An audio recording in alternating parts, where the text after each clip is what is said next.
Welcome mister accountant. JH career की पाठशाला में आपका हार्दिक स्वागत करता हूं। मैंने आपको अकाउंटेंट इसलिए संबोधित किया क्योंकि आपने ठाना है, तय किया है, डिसीजन लिया है, तो अब आप अकाउंटेंट बन ही जाएंगे। तो इसलिए आप डिजर्व करते हैं कि हम आपको अकाउंटेंट संबोधित करें। तो आज स्टार्टिंग पहला कदम जो हम बढ़ाते हैं अकाउंटिंग में वो है जर्नल एंट्री। सबसे पहला बेसिक जर्नल एंट्री जो आपके अकाउंटिंग वर्किंग का बेस बनाती है। तो अकाउंटिंग साइकिल को समझिए। स्टेज वन जो होती है सोर्स ऑफ डॉक्यूमेंट। जब आप ट्रांजेक्शन करते हैं तो हमको बदले में डॉक्यूमेंट मिलते हैं, उसको सोर्स ऑफ डॉक्यूमेंट कहते हैं। उसके बाद स्टेज टू में हम उन सारे ट्रांजेक्शन को रिकॉर्ड करते हैं। रिकॉर्डिंग बुक को जर्नल जर्नल बोलते हैं और एंट्री को जर्नल एंट्री बोलते हैं। स्टेज थ्री में होता है लेजर। स्टेज फोर में होता है ट्रायल बैलेंस, जिसमें हम वर्किंग का वेरिफिकेशन करते हैं। उसके बाद फाइनेंशियल ईयर के एंड में स्टेज फाइव में आते हैं आप, एडजस्टमेंट एंट्री। उसके बाद स्टेज सिक्स होती है अकाउंटिंग को क्लोज करना और स्टॉक का वैल्यूएशन करना। और फाइनल स्टेज होती है प्रिपरेशन ऑफ फाइनल अकाउंट। इस तरीके से अकाउंटिंग साइकिल कंप्लीट होती है। तो सबसे पहला है source of document. Source of document को पहचानिए। कैश मेमो, जब हम कैश ट्रांजेक्शन करते हैं तो कैश मेमो दिया जाता है, बिल बिल दिया जाता है। और यही क्रेडिट ट्रांजेक्शन होता है तो इनवॉइस या जीएसटी इनवॉइस दिया जाता है। पेमेंट करने के अगेंस्ट में रिसिप्ट दी जाती है। बैंकिंग ट्रांजेक्शन में चाहे हम कैश डिपॉजिट करें या चेक डिपॉजिट करें, पे इन स्लिप का उपयोग किया जाता है। पार्टियों से बैंक के माध्यम से लेन देन करने के लिए चेक बुक का इशू किया जाता है, चेक बुक इशू किया जाता है। अगर किसी सप्लायर को या क्रेडिटर को हम माल वापस करते हैं तो डेबिट नोट इशू होता है। और यही चीज़ सेल वापसी के केस में, सेल रिटर्न के केस में क्रेडिट नोट इशू किया जाता है। इसके अलावा मैनुअल अकाउंटिंग वाउचर मेंटेन किए जाते हैं, जिसमें कैश वाउचर होते हैं कैश ट्रांजेक्शन के लिए, और डेबिट वाउचर होते हैं अगर पेमेंट की जाती है। अगर कैश मिलता है तो क्रेडिट वाउचर इशू किए जाते हैं। और नॉन कैश ट्रांजेक्शन लाइक माल की वापसी या एडजस्टमेंट एंट्री के अगेंस्ट में ट्रांसफर वाउचर एंट्री किए जाते हैं। तो सोर्स ऑफ डॉक्यूमेंट के बाद आगे बढ़ते हैं। हमको जनरल एंट्री के लिए सबसे पहले अकाउंटिंग का क्लासिफिकेशन समझना होगा। तो अकाउंट्स में दो प्रकार होते हैं, एक पर्सनल अकाउंट, एक इम्पर्सनल अकाउंट। तो पर्सनल अकाउंट फिर तीन प्रकार का होता है, एक नेचुरल पर्सन, एक आर्टिफिशियल, और तीसरा होता है रिप्रेजेंटेटिव।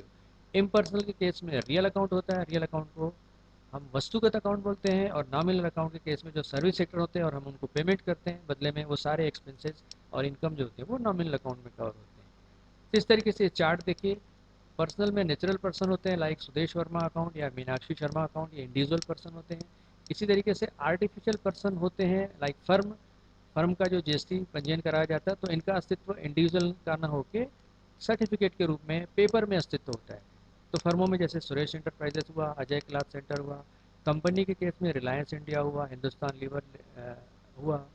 बैंकिंग के केस में सेंट्रल बैंक, ये भी कारपोरेट्स होते हैं, ये भी फर्मों की कैटेगरी में आते हैं। आर्टिफिशियल पर्सन की कैटेगरी में आते हैं, स्टेट बैंक हुआ, एचडीएफसी बैंक हुआ। इस तरीके से क्लब का अकाउंट आप कंसिडर कर सकते हैं, कोऑपरेटिव सोसाइटी का अकाउंट हुआ। ये सारे अकाउंट जो होते हैं आपके आर्टिफिशियल, इनके सर्टिफिकेट के रूप में, इनका पेपर में अस्तित्व होता है। रिप्रेजेंटेटिव में चूंकि नाम से क्लियर है, इसमें किसी व्यक्ति का या किसी फर्म का नाम नहीं आता, लेकिन ये उनको रिप्रेजेंट करते हैं। जैसे कैपिटल अकाउंट और ड्राइंग अकाउंट प्रोप्राइटर को रिप्रेजेंट करते हैं। और आउटस्टैंडिंग सैलरी किसी एम्प्लॉय को सैलरी देना बाकी है, इसलिए एम्प्लॉय को रिप्रेजेंट करती है। और रेंट अगर हमने एडवांस दिया है तो लैंडलॉर्ड को रिप्रेजेंट करती है। अब दूसरे प्रकार के अकाउंट में आइए। रियल अकाउंट जो होते हैं टेंजिबल अकाउंट होते हैं, तो इसमें माल के अकाउंट होते हैं, चार होते हैं, परचेज, परचेज रिटर्न, सेल और सेल रिटर्न। इसी तरीके से असेट्स अकाउंट जिनका हम उपयोग करते हैं, land account, machinery account, furniture account और मोबाइल अकाउंट। और इसके अलावा टेंजिबल में कवर होता है कैश अकाउंट, जो कि ये करेंसी का अकाउंट है, वस्तुगत अकाउंट है। अब रियल में इंटेंजिबल में आई तो गुडविल, पेटेंट और कॉपीराइट, इनका अस्तित्व नहीं होता है, इनको हम छू नहीं सकते, इसलिए इनको इंटेंजिबल अकाउंट बोलते हैं। अंतिम होते हैं नॉमिनल अकाउंट, जैसे salary account, rent account, commission account और इंटरेस्ट अकाउंट। ये सारे जो हम एक्सपेंसेस पे करते हैं सर्विस सेक्टर के अगेंस्ट में, उनको हम नॉमिनल की श्रेणी में रखते हैं। आगे बढ़िए। जनरल के रूल। डबल एंट्री सिस्टम में आपको एक अकाउंट को डेबिट में करना होता है, दूसरे अकाउंट को क्रेडिट में आना होता है। तो पर्सनल अकाउंट के केस में व्यक्ति अगर रिसीवर होगा तो उसको डेबिट करेंगे और गिवर होगा तो क्रेडिट करेंगे। इसी तरीके से रियल के केस में क्योंकि वस्तुगत होता है, तो वस्तु अगर आती है बिजनेस में तो उसको डेबिट करते हैं, और वस्तु जाती है तो उसको क्रेडिट करते हैं। इसी तरीके से नॉमिनल के केस में अगर हम पे करते हैं तो एक्सपेंसेस और लॉसेस के रूप में डेबिट करते हैं। अगर हमको पेमेंट आती है तो इनकम और प्रॉफिट के रूप में हम उनको क्रेडिट करते हैं। आप वीडियो पॉज करके माय डियर इसको राइटिंग में भी प्रैक्टिस कर सकते हैं और रिवीजन कर सकते हैं। अब इसी को अभ्यास करने के लिए, मैनुअल अभ्यास करने के लिए, हम इसको शॉर्ट में पर्सनल को पी लिखेंगे, रियल को आर लिखेंगे, नॉमिनल को एन लिखेंगे। और इस चार्ट को हम मैनुअली कंप्लीट करेंगे। जैसे मैंने एक एग्जांपल दिया आपको, कैपिटल अकाउंट पर्सनल होता है, रिसीवर के केस में डेबिट करेंगे और गिवर के क्रेडिट में क्रेडिट करेंगे। तो वर्ड टू वर्ड आपको इस तरीके से इस चार्ट को प्रैक्टिस करना है। रियल के केस में आइए, कैश रिसीव्ड अकाउंट है तो अगर आता है तो डेबिट करते हैं, अगर जाता है गोज आउट है तो क्रेडिट करेंगे। नॉमिनल के केस में अगर इंटरेस्ट रिसीव हुआ है तो हम इनकम और प्रॉफिट के रूप में क्रेडिट करेंगे, और अगर सैलरी पेमेंट की है तो एक्सपेंसेस और लॉसेस के रूप में हम इसको डेबिट करेंगे। बट इस प्रकार आपको चार एंट्रियां सैंपल के रूप में दी गई, सेम एज इट इज आपको फॉलो करके ये पूरे ट्रांजेक्शन स्टेप बाय स्टेप आपको return, manual practice plus oral discuss करके कंप्लीट करने हैं। अब आइए जनरल क्या है, थोड़ा आगे बढ़ते हैं। Journal is the primary book of accounts in which transaction are first recorded from the accounting voucher. Journal entry ही वही एंट्री है जो आपका पहली बुनियाद रखती है, और इसी के आधार पे आपके आगे के लेजर और पूरी अकाउंटिंग साइकिल जो है वो कंप्लीट होती है। तो इस तरीके से जर्नल एंट्री का 100% प्योर, शुद्ध और सही होना बहुत ही आवश्यक है प्रैक्टिकल अकाउंटिंग के लिए। इसी के आधार पे आपके सारे रिटर्न, जीएसटी रिटर्न आदि सब सही होते हैं। तो आइए बढ़ते हैं, जर्नल को समझते हैं। तो ये जनरल का फॉर्मेट है। सबसे पहले ट्रांजेक्शन को ध्यान से पढ़ना है और उसमें दो अकाउंट ढूंढने की, कौन से दो अकाउंट हैं जिनकी एंट्री की जानी है, वो नाम तय करने हैं। और नाम तय करने का आधार आपको बेसिक में बताया गया है कि आप पर्पस पकड़िए कि किस पर्पस के लिए लेन देन हुआ है, तो उस पर्पस के आधार पर दो अकाउंट के नाम आपको बहुत आसानी से मिल जाएंगे अगर आप कॉमन सेंस का उपयोग करेंगे। तो दो अकाउंट के नाम देने हैं, फिर उनके प्रकार और नियम आपको बताए गए हैं, उनका उपयोग करना है। प्रकार में होंगे, टाइप में होंगे आपके पर्सनल, रियल और नॉमिनल, और उसके आधार पे आप उसका नियम लिखेंगे और आपकी एंट्री स्वयं में जनरल एंट्री तैयार हो जाएगी।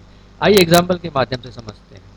तो ये अब आपकी यहाँ से जो प्रैक्टिस चालू होती है, या तो आप वीडियो को पॉज करके इसका उपयोग करिए, या अपने फैकल्टी से हार्ड कॉपी लीजिए और उनका मैनुअल और ओरल अभ्यास करिए।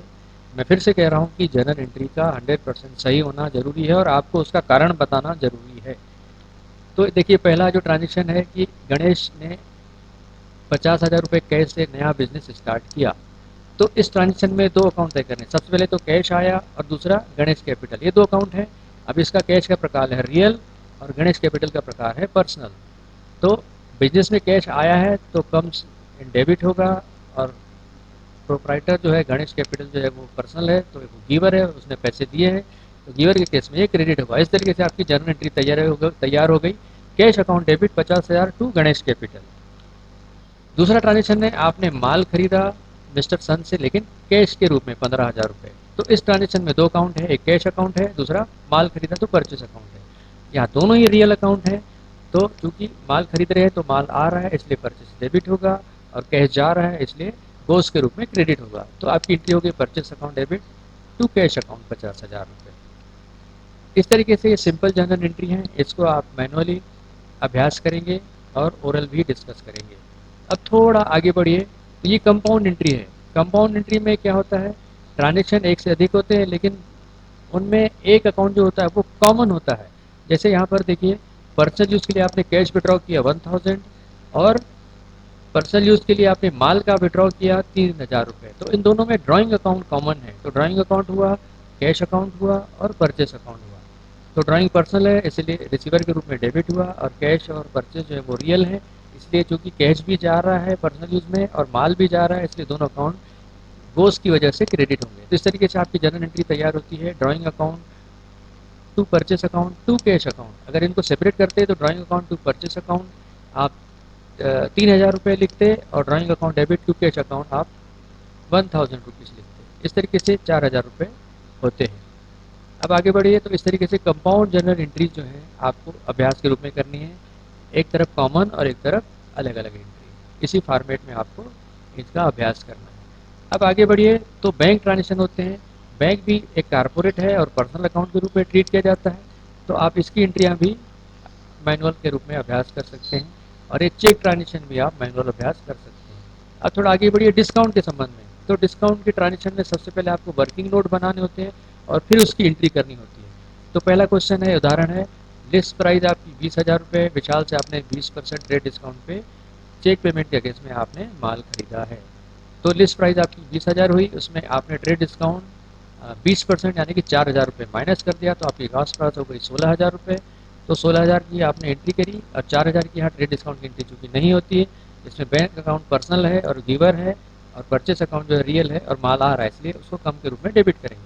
तो इस तरीके से इसकी एंट्री हुई purchase account debit to bank account 16,000 रुपये। अब इसमें थोड़ा और ऐड करते हैं। तो ट्रांजेक्शन अबाउट डिस्काउंट में दूसरा एग्जाम्पल है, माल आपने लिस्ट प्राइस 50,000 के प्रेमचंद से खरीदा है, 10% ट्रेड डिस्काउंट है और 20% कैश डिस्काउंट है। तो लिस्ट प्राइस आपकी 50,000 हुई वर्किंग, ट्रेड डिस्काउंट 10% घटाएंगे 5,000 रुपये, इस तरीके से कॉस्ट प्राइस हुई आपकी 45,000 रुपये। अब इस 45 पे आपको 20% अर्ली पेमेंट, टाइम पे पेमेंट देने पर, टाइम से पहले पेमेंट देने पर सी डी 20% माइनस की गई है 45,000 का, 20% 9,000 हुआ। इस तरीके से अगर आप कैश पेमेंट करेंगे तो 36,000 रुपये। तो इसकी एंट्री दो चरणों में होगी। पहली एंट्री होगी परचेस की, प्रेमचंद से आपने माल खरीदा है तो प्रेमचंद पर्सनल गिवर है तो क्रेडिट होगा, और परचेस अकाउंट रियल है, माल आ रहा है तो डेबिट होगा। तो purchase account to Premchand account. अब इसमें देखिए 50,000 का माल था लेकिन एंट्री ट्रेड डिस्काउंट घटा के 45,000 कॉस्ट प्राइस की एंट्री होगी, तो 45,000 की एंट्री होगी। फिर दूसरी अकाउंट डिस्काउंट की एंट्री होगी जब पेमेंट करेंगे अर्ली, इसमें प्रेमचंद रिसीवर हो जाएगा, आप पेमेंट करेंगे उन्हें। कैश अकाउंट चूंकि जा रहा है गोज इसलिए क्रेडिट होगा, और डिस्काउंट आप पेमेंट करेंगे तो हमको मिलेगा, इसलिए डिस्काउंट रिसीट के रूप में नॉमिनल अकाउंट आपका प्रॉफिट है इसलिए वो भी क्रेडिट होगा। इस तरीके से पेमेंट की entry Premchand account debit 45,000 complete amount आएगा, लेकिन कैश चूंकि आप इनको 36,000 ही दे रहे हैं तो 36,000 कैश लिखेंगे और डिस्काउंट 9,000 लिखेंगे। इस तरीके से आपकी ये एंट्री भी कंप्लीट होती है। तो ये डिस्काउंट के बारे में कुछ ट्रांजेक्शन है, उसकी आप प्रैक्टिस करनी है। सेम कलर में आपका एक ही ट्रांजेक्शन है तो उसको डिस्काउंट उसके रूप में आप इसका मैनुअल अभ्यास करेंगे और अपने फैकल्टी से इसको वेरीफाई करेंगे। तो इस तरीके से आपकी जर्नल एंट्री यहाँ होती है complete. Good luck my dear and happy learning. एक बार फिर से बोलूँगा कि जर्नल एंट्री का अभ्यास बहुत शिद्दत से, बहुत दिल लगा के करिए, और ओरल भी आपको आना चाहिए क्योंकि ये बेस है, इसके आधार पर आपके अकाउंट की एंट्री की प्योरिटी और सारी चीज़ें तय होती है। एक बार फिर से good luck and happy learning. Thank you very much.